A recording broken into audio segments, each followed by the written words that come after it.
Hello, everyone, and welcome to the Future of Space. I'm your host, Daniel Fox. Our guest today is Pippa Malmgren.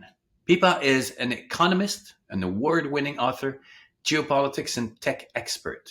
She's also a former US presidential and UK cabinet advisor. Pippa, it is a real pleasure to have you on the Future of Space. Oh, I'm so psyched to be here. It's so cool to properly meet you. It's been so interesting. I heard your interview with Raphael, common friend, and then after that, we realized that we were in Svalbard at the same time. We just missed each other. And now you're in Marrakesh, and I've been looking forward for this conversation. So again, thank you for taking the time. Oh, I'm looking forward to it too. Before we get into your work, your book, and some of the theme that you're right on, could you share with us, for you, 3 words that capture the essence of space? You know, I thought about this, and what I came up with was limitless, liminal wonderment. Do you want to elaborate a little bit on each? Well, you know, it's a new ocean. It's limitless. It literally is a limitless space. It's a vast ocean of the unknown. And it's liminal, meaning it's a boundary between worlds, the world that we live on and the ones that exist well beyond. You know, it's only in 2019 that exoplanets were discovered, right? Like, we are so at the beginning of understanding what's out there. So I feel like it's a liminal place. And we don't know how wide is that boundary between the world we know and what exists out there. And fundamentally, it's just wonderment. It's just wonder. One is awestruck with wonderment. And every day I'm following the news of what is happening in what I call the space, you know, because I come at it as an economist and, you know, where is there an investment angle? And I'm just literally in constant wonderment at what I see. Just with the James Webb now capturing even further, I often say that even just recently, 5 years ago, someone had given me the opportunity, because of technology, that I could live for 150 or 200 years on planet Earth. I'd be like, nah, I think, 100 years on the planet is long enough. Now, we're like just at the beginning of this new era, and that leap that we're about to take is just going to open up this entire new realm of the human experience and where we are. And if I had someone who would offer me to live for 400 years old, 400 years, even if it would be like me just being a homeless person, I would do it, because I just want to witness that future that is right at a doorstep. And I wrote about how when life on Earth went from single cell to multi-cell, it led to the Cambrian evolution. It really that leap, single cells have been kind of evolving on the planet for a long time, but when it went from that single cell to multi-cell, it just catapulted everything.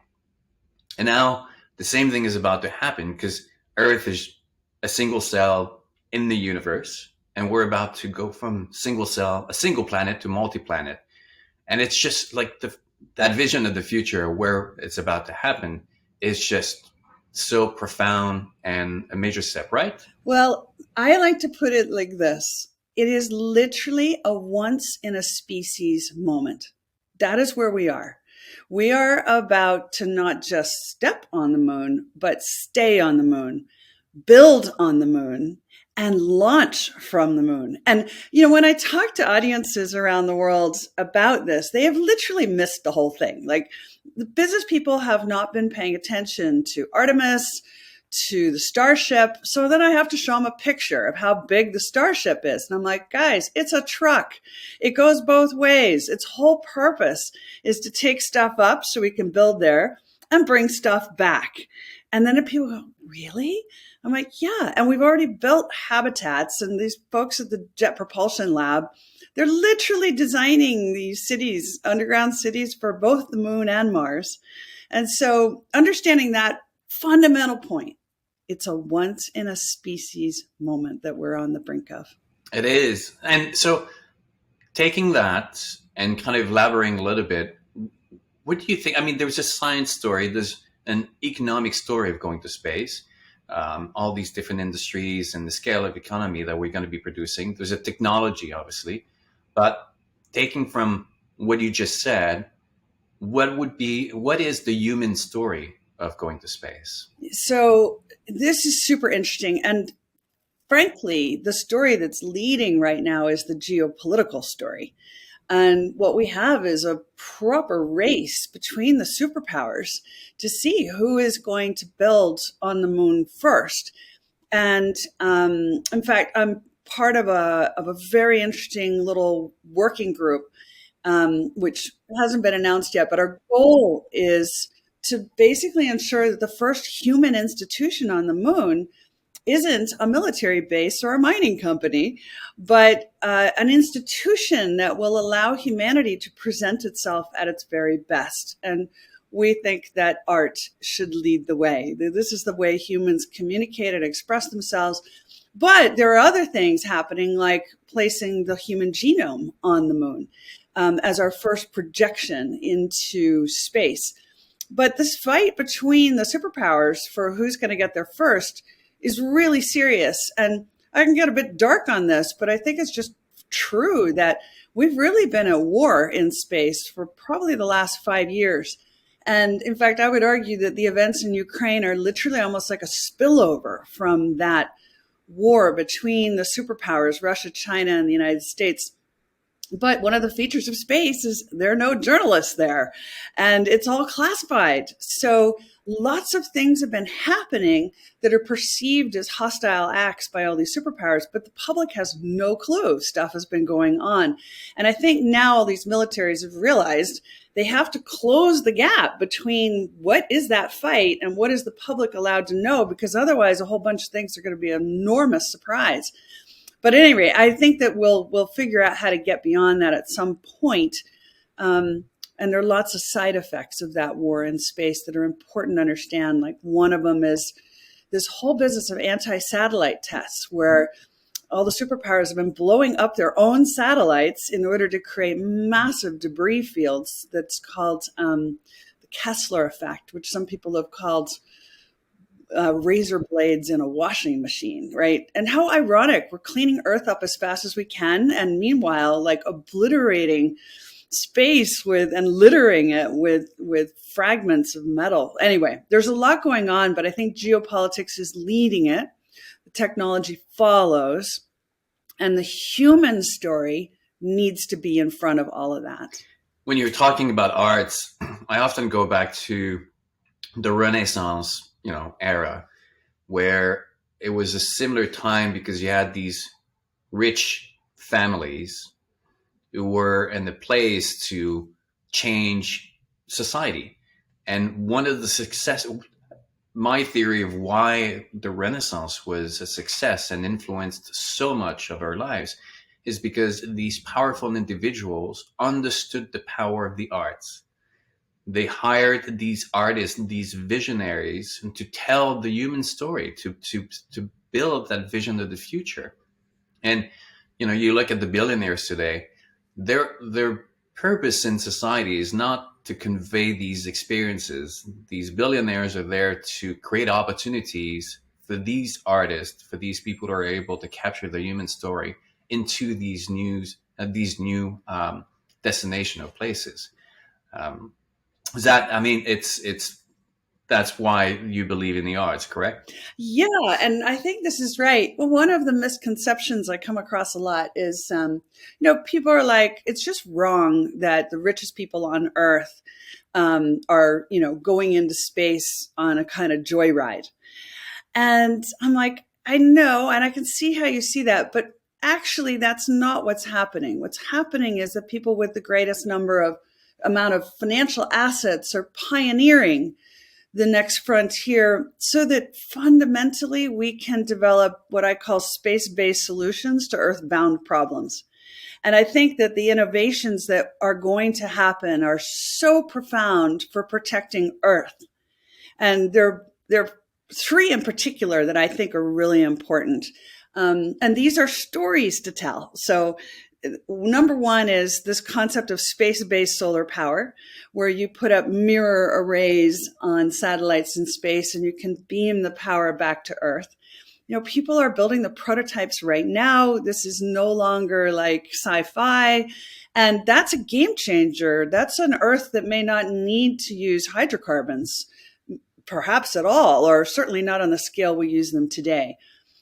The second one is space-based resources. And, you know, asteroids are full of all the things we need to make an iPhone. So would you rather have, you know, your iPhone made by digging Africa up, or the ground anywhere in the world up and using child labor and all sorts of horrible things, or have it come from an asteroid? And I do think part of this NASA DART test that they just did, where they deflected an asteroid from Earth, you know, the story is it's wonderful, you know, Earth will be saved. But the sub story is, guess what? We can break up these things, which allows us to then harvest the minerals. And there's going to be just a huge, huge economic sector in that. And then third, connectivity, ubiquitous, universal connectivity, space-based networks of satellites that allow you to be anywhere in the world and have world-class internet connections, which not only means that people can work productively from anywhere, it means the value of assets on the world economy goes up, but maybe most importantly, it means that you can see what's happening on Earth and you can begin to act without having to wait for devastating, horrible results. You can actually see problems as they're evolving. And I think all these things are going to work to protect Earth. So I see space-based solutions to earthbound problems. I wrote about how that vision of that battery economy that we see in the future won't happen without space mining. The sooner that we can do space mining, the better for the Earth, because obviously, you know, the problem on Earth is not that we don't have these resources. It's always a question of extraction and at what cost. And one of the reasons why someone can have a house with a backyard and focus more on the beauty of it rather than the necessity of it is because all that you need for the input to live comes from somewhere else. The energy comes from somewhere else. The food comes from somewhere else. And even what you produce goes somewhere else. So you're left with a place that is just for you to enjoy. Why North America has more parks, you know, we don't need to mine our parks because our raw material comes from somewhere else. And so it's the same thing for the planet. The sooner that we can import what we need to develop these economies, and the sooner that we can find a way, or, you know, to export what we need, then Earth remains this, you know, this like kind of national park or international park. So, I mean, totally agree with you. There's a point that I want to ask you, because I think that there's a certain, in the Western world, there's a certain naivete of going to space as if it's just going to be, it's a generation that grew up on Star Trek, where Star Trek is everything that is problematic with the human species, you take it out, and then suddenly you have this like almost this world where it's really rosy. I feel that there's a certain naivete going to space and thinking it's just going to be this walk in the park where everybody's going to walk hand in hand and want to build a future that is so rose, I guess. But there's different perspective and different plans right on Earth. I mean, here on Earth, looking to space, and you're really at the like within that world. So can you share a little bit more about that? Yeah, you know, it's super interesting when I talk to people who come from indigenous backgrounds, who are, you know, come from ancient societies.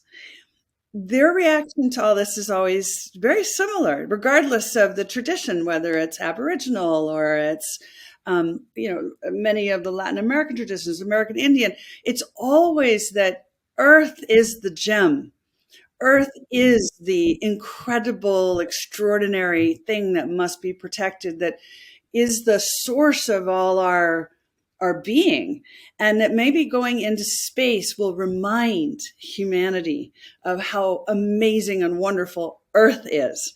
And so I suspect you're right. There'll be this interest in finding, it's a kind of colonizer's mentality. Let's go, plant a flag on some other place that has value. But maybe the actual lesson is going to be that we become much more focused on holding hands here on Earth. Although holding hands in space is going to be fascinating. There's just so many things that if you had told me 10 years ago, I would say what I'm about to say, I would have burst out laughing. But things like space sports, people are literally working on these solar sails, where imagine windsurfing through space. I'm like, I'm up for that. Like, I'm totally up for that, right? And it's not crazy anymore. And also the fact that we'll be able to send probes out into space that are either nuclear powered or solar powered, that, will face no limit on the distances that they can reach. And what we may find is there are not many places like Earth. We have a unique situation here. No, absolutely. And it's going to be really interesting to see the development of those new cultures and new societies. Obviously, yesterday I was talking to a lawyer. We were at the conference. The writer of the Expanse was giving a keynote. He was talking about, the tribalism that will also be created because the moon people obviously will be connected to their own reality and try to defend what is their priorities. The belters, or people who will be working in the asteroids, will be a total different reality. And the one on Mars will also be. And so each is going to start having its own little world that they want to protect. And ultimately, you want a collaboration between each of these different countries. But we have to understand that going to space, there will be some unforeseen challenges, unexpected, the challenge, the problems that we have to deal with. And there will be conflict in where we need to prepare ourselves and being able to how to manage these differences and different priorities. What do you see right now currently on the geopolitics world across the Earth? Well, look, this is totally right. I mean, it's only a few weeks ago that the head of NASA made a really major statement saying, if the Chinese get their base on the moon before we do, basically they'll be able to take out all our satellites from above. And that is not that's not a lightly said thing. And we have had, a very important incident that happened at the beginning of this year in Svalbard, where you and I both were, up in this tiny little island in the northern part of Norway, up in the Arctic Circle, where on January 6th, somebody cut one of the two fastest internet cables in the world. And you're like, what are these super fast internet cables doing on this tiny little remote island in the middle of the Arctic? And the answer is because virtually every major satellite, commercial and military, connects to Earth at that point. And so luckily it was a double cable. So whoever took away I think it was 6.5 kilometers, and they cut it in two places so that there'd be no confusion that it was some kind of accident. And it was meant to send a signal. And so that dependence we have on satellites is really profound.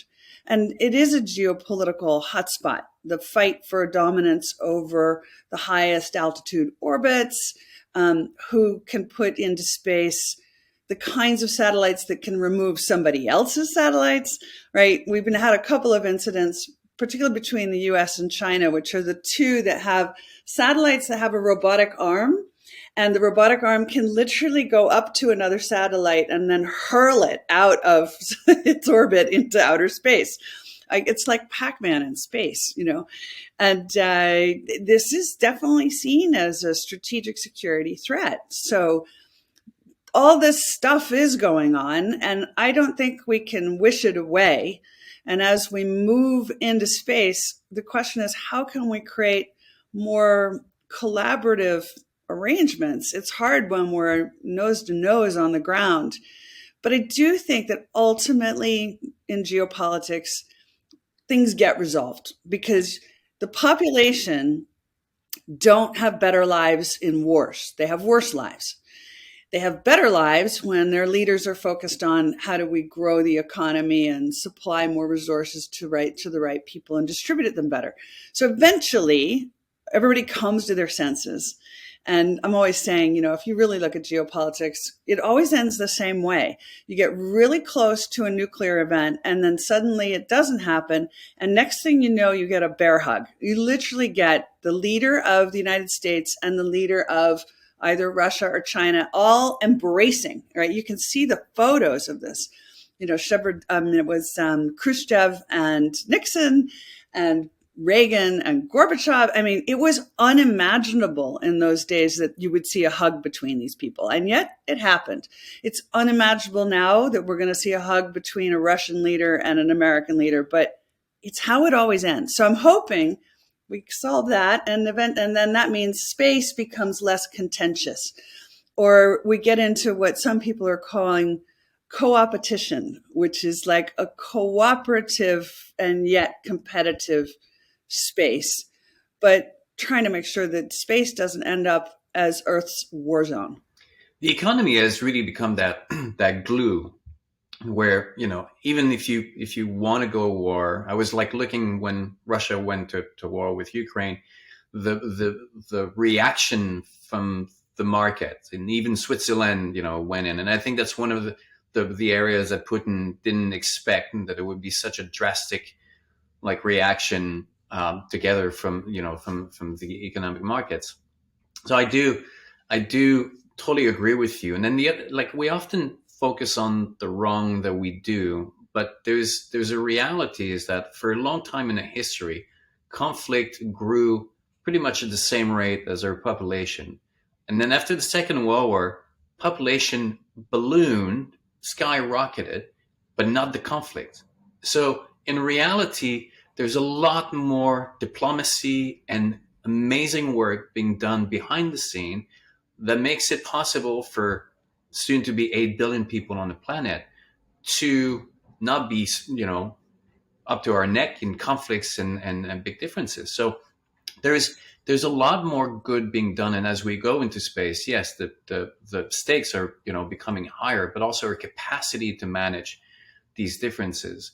Are you at your core optimistic about moving forward as we go to space? Yeah. And back to these three things I mentioned, if we're really coming into a period of history where you could genuinely have ubiquitous, cheap energy from space, and that wouldn't only be the space-based solar power, it's also this idea of the mini nuclear reactors, which are pebble bed based, which means they can't melt down.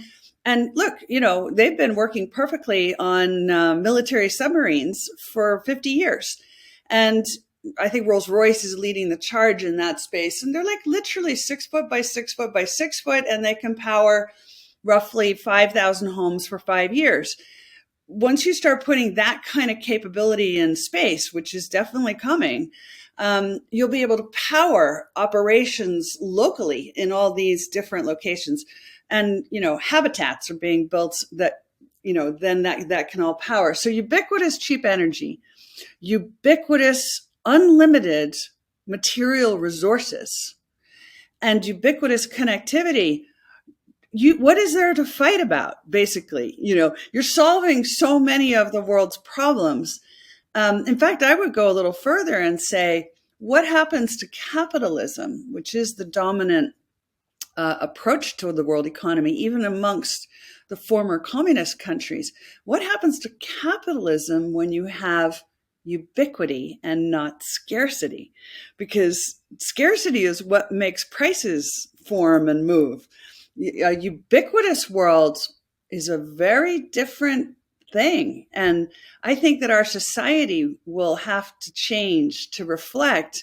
You won't have to fight over these assets anymore. Like, you can have what you need when you need it. That's going to be an interesting world. when I heard your interview with Raphael, there's something that you said that, like, for me, it was just yes, like a sentence that just like captures our evolution. Or because we often say, like, what is the biggest invention that humans have done, and we go back into the physicality of those inventions, whether it's a printing press or the wheel. But even beyond that, if you capture where it all started, is the humans have created two things: math, and where we're able to take our world and engineer it, and storytelling. We're the only species on Earth that is able to take the world around us and create stories that are just can be black and white, from those same realities. And whether it started around the campfire because we had to fill the time, because now we're not going to bed with the elements, with the sun and the moon. Here we are sitting around this source of energy, the source of light, and we have to come together.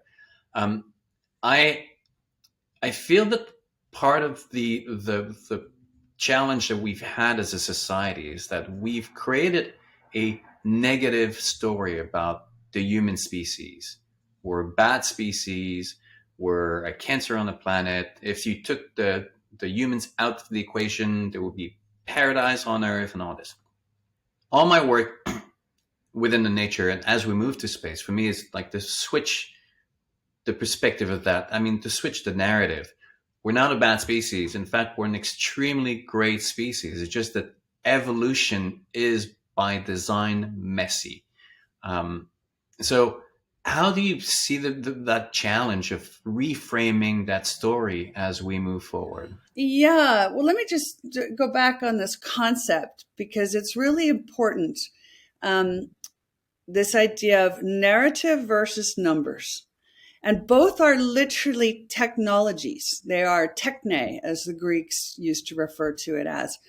And, ever since Descartes, we have tried to split the world into these two very different arenas, and that numbers and, science was real and rational, and stories and that other thing that's about emotions and feelings that you can't really quantify, that's not so serious.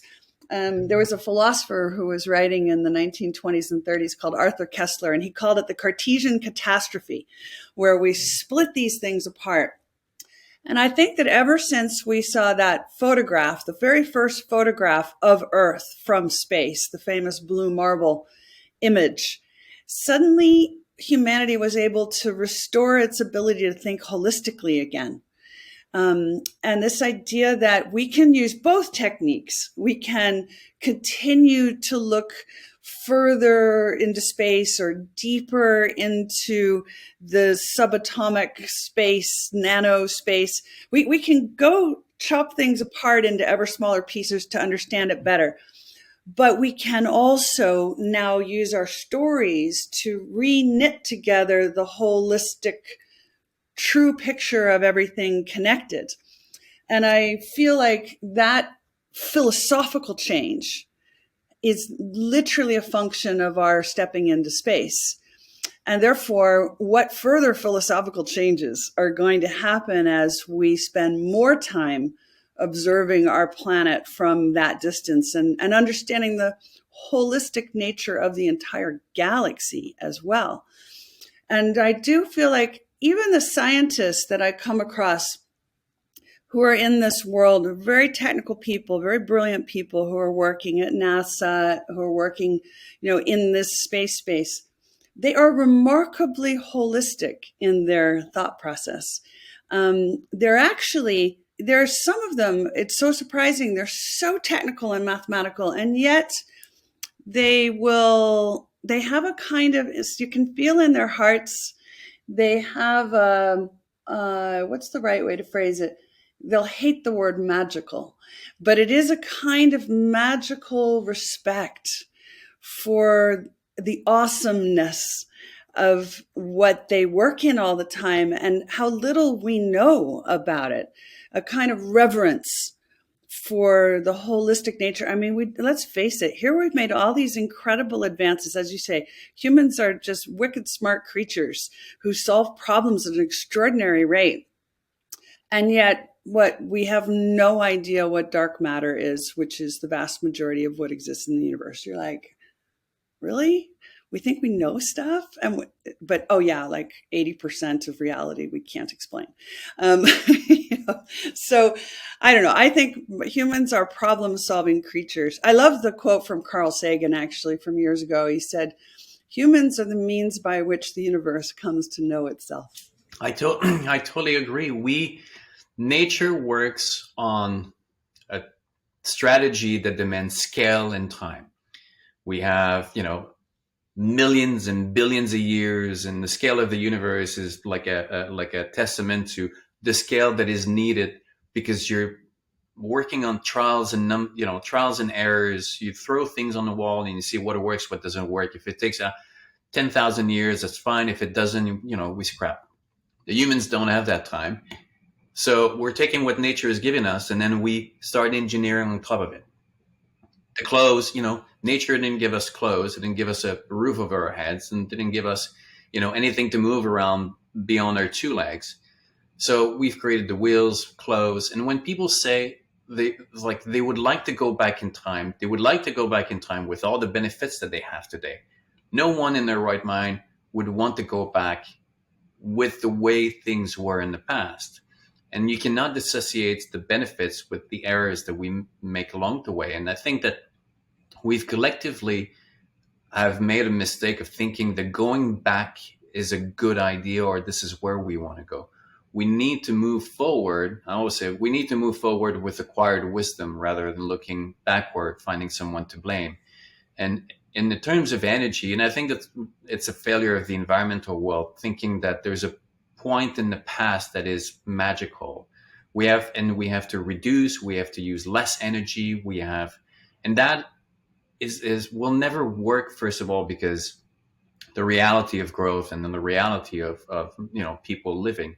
And the thought would be more about, no, we need to produce more energy, but better and cleaner, rather than like having to go back. So there's a story that wants to move forward, and then there's a story that wants to stay in the back or behind.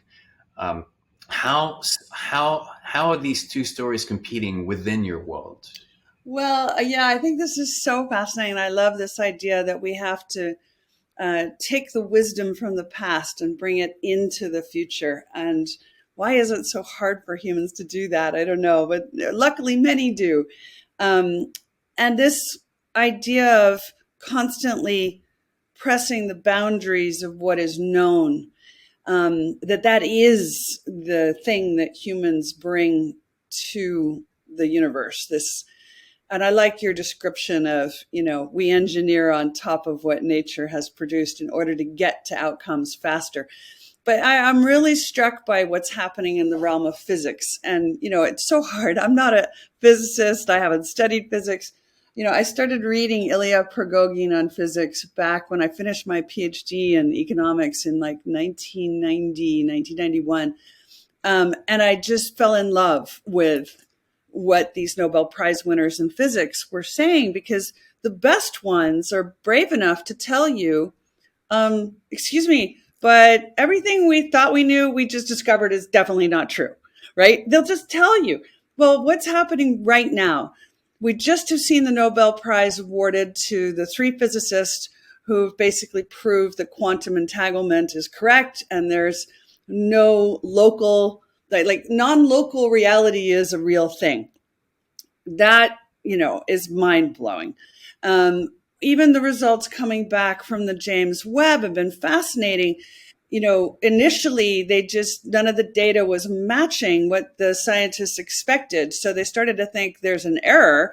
And then they started to think, oh, maybe there's not an error. And if there isn't an error, then the Big Bang isn't true. And that would mean that all of our understanding of modern, space physics is wrong. And so, you can see lots of people having a heart attack in the physics field because of this.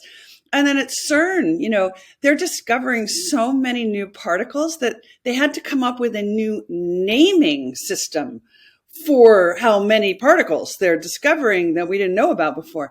So, yeah, we're at an extraordinary moment where science is absolutely leading us into new discovery. But how interesting that quite often these new discoveries totally match ancient stories. And I particularly love the stories that come from the Rig Veda and the, Indian Hindu Vedic tradition, things like Indra's net, which is this idea that every person is connected, and every place and everything is connected to every other person, place, and thing. And what hangs between each is a jewel. And it's the reflected glory of that entire universe that, creates the light of our lives. And how interesting that modern physics is saying, well, actually, it's very like that. So it's how fun to come full circle, where you say, well, these are just old stories. And then you go into modern physics and you're like, yeah, they're just exactly the same thing. How fascinating. I think the what we lost in the Enlightenment was the value of the unseen. If we didn't see it, if we didn't understand it, then it didn't exist. And for me, that was part of a big mistake, because all our knowledge is actually in the unseen and what we don't understand. Like I often say, if you ask someone to come down to Earth, they've never seen Earth, and you ask them, it's like, please tell me what exists on Earth, what is important. Well, they will say, water, Earth, things that they can, it's in front of them, not realizing that air, the unseen, is the most important thing. And you cannot see it. You see the effect of it, but you don't see. There's nothing where you can say this is air. The native societies, put a lot of power in their stories about the god of air, because it was that thing that connected and it was invisible. And for me, space is the same. I truly believe that the nature of the universe is not different than the nature on Earth.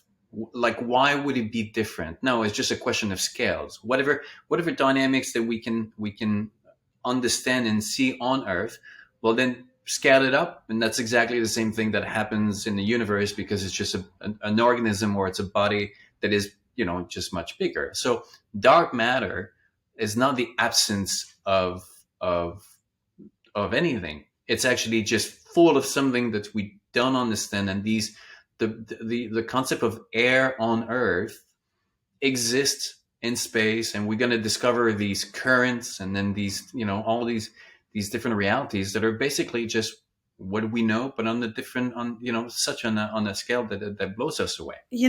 I have a theory about this, which is ever since the Cartesian catastrophe, and we have assumed that the best way to understand reality is to measure it rather than to feel it. We've lost a lot of our sensory perception skills.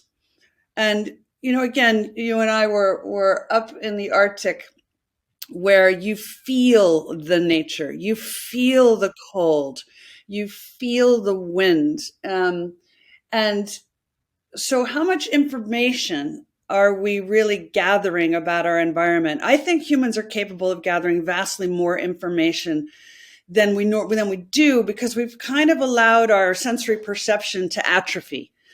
And this is a really important point. So my grandfather's cousin was the navigator on many of the Amundsen expeditions to the poles. And one reason I was up on Svalbard was because he was part of the dirigible expedition to the North Pole, the first dirigible expedition, which crashed. And sadly, he didn't make it. And the story is that he was cannibalized by his Italian colleagues, but who knows? But I went back and really looked at this. And what was interesting is, why did Amundsen succeed in reaching the poles when many others didn't? And I hadn't realized he went and lived with the indigenous people of the Arctic who know exactly how to survive in these super harsh environments, who get most of their information from a level of sensory perception. Like, I was, like, as an example, struck by, you're in a floating ice sea. So there are no markers that are steady, but you can tell from the shape of the shadows. So they're very good at reading the shadows. They're very good at looking at the water to be able to tell you how close or how far from land are you, because the shape of the current of the waves is embedded with a lot of information. So I think this is a really important point where we seem to be at a moment in history where people are rediscovering their sensory perception. Maybe COVID and the lockdown made people aware again of how little contact with nature they were having, or how much they valued the contact that they had. And I think a lot of that is just about restoring your ability to navigate in this world, not through your rational mind, but through your intuition. And again, what's so interesting is so many of the scientists will, if you get them in the bar and you get a few drinks going, they'll start talking to you about how they didn't make a discovery through rationality. They made an intuitive leap. And that intuition often involves a physicality. I mean, okay, it's an apocryphal story, but Newton has an apple land on his head, and it's the bang that makes him suddenly clock. Wait, what? So yeah, I think these things are connected. And the more we go into space, where by nature you're going to heighten your sensory perception, the better it is. We're quite extraordinary creatures in our ability to perceive. We just don't, because of the lives we lead. I think, and it's one of the reasons why I'm not afraid of AI or even robots in the future taking the place of humans, because we don't give the humans enough credit for who they are and what they are. What we bring into the equation is that unpredictability, that intuition, the things that we do that are not rational that actually lead to these major discoveries. So even if we have robots, we will still be pushing those same boundaries, but using robots as tools in the same way that we've been using tools in so many other ways. And you were talking about the rational and the emotion. I like that we're accepting more and more, even in medicine. We can make the same understanding in medicine. You need a holistic medicine that is not extremely quantifiable, that it's more about understanding these dynamics of principles. Stress equals sickness. How do you measure stress? Well, it's different for everyone. It's not something that can be, measured, and it's the same way for everyone. But we understand how stress affected. So let's work at reducing stress. But when it comes to surgery, well, we need to be extremely precise. So we need the feeling, and we need the data and the technology. And life, as we move forward, even in space, is understanding that balance. We don't want to be too rational. We don't want to be too emotional. In fact, that's why life is created by two different genders that have a different energy and can bring to the table the yin and the yang, or that magic recipe that complements each other rather than fighting with each other. Right? Yeah, no, I love this. Actually, let me go back to the robotics question, because I do think that space will ultimately be dominated by robotics, because we won't be able to go out into space so easily, but we will be able to send robotics out and probes that will effectively extend our sensory perception. Imagine it's like you have eyes that are, so far away that you're able to perceive realities far beyond where your physical body can go. And, people are always going on about how robotics are going to kill jobs. And I'm like, the first robotic really was the weaving loom. And the weaving loom, ever since that was introduced at the beginning of the Industrial Revolution, we've only ever created more jobs, but the nature of the jobs has changed. And the thing that's wonderful about humans, as you say, they have intuition. They have the best computer of any that has ever been invented, which is the mind, right? The brain, the capacity to make these extraordinary leaps and intuitive connections that, we can't program a computer to do this. And so prizing this quality really means exactly what you said. I personally think our most underutilized resource on this planet are humans, because we underestimate what they're capable of. And maybe, again, all of this innovation that's going on in space, I present it as this is a whole new sector of the world economy. There are going to be so many jobs in this space. You mentioned medicine. Already there are pharma companies talking about manufacturing medicines in space because the lack of gravity allows certain components to meld together that you can't do in a gravity-based environment. The production of fiber optics. Much easier to come up with high-grade fiber optics in space because you don't get any air bubbles forming in them, which slows down the speed at which information can transmit. A space-based manufacturing, I think, is going to be huge. And a lot of it will be done by robots. But that doesn't mean that humans can't be part of the story and benefiting and generating income. And so, yeah, the endlessly creative nature of humans is that no matter what, we're always coming up with something new. So the key thing is there is always an economy tomorrow. And my job is trying to point out, where is it? And one place is in space. Now, being mindful with your time and understanding that we could easily have a 3-hour, 4-hour conversation, just have a sit at the table and a little bit of food and then a glass of wine and we're gone.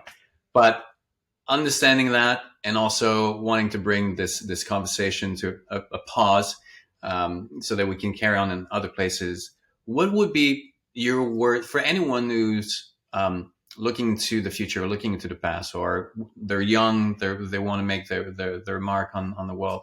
What would be your words of wisdom, people's words of wisdom? Oh, well, first of all, back to this holistic idea, from my generation and most people over the age of, frankly, 25, specialization was the key to advancement in your career, whether you were a banker or a scientist or anything.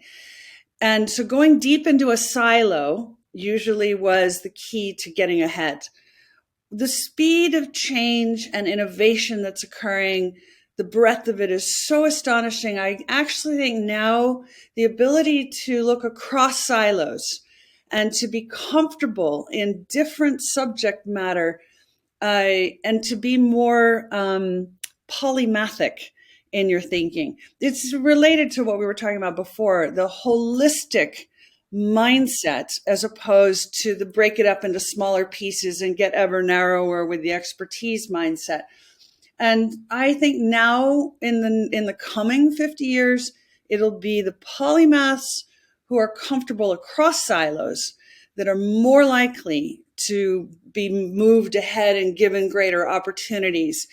And so the keeping your mind open rather than closing it down is really the key. So that's my advice. And by the way, even to older people, the fastest growing component of the labor market in the industrialized world are the over 55s. And they bring a lot of wisdom and knowledge about the world. And they're discovering that they too can be part of things they never imagined. I mean, again, if you'd asked me, will I be involved in the space 20 years ago, I would have like, there's no way. It's too late. I went down a different road. Now I realize, well, actually, all these doors are open. All you have to do is be brave enough to cross the threshold. Great words of wisdom. Pippa, if you have a newsletter, you're pretty active on Twitter. We'll make sure that all these links are available in the description so that they can follow your work.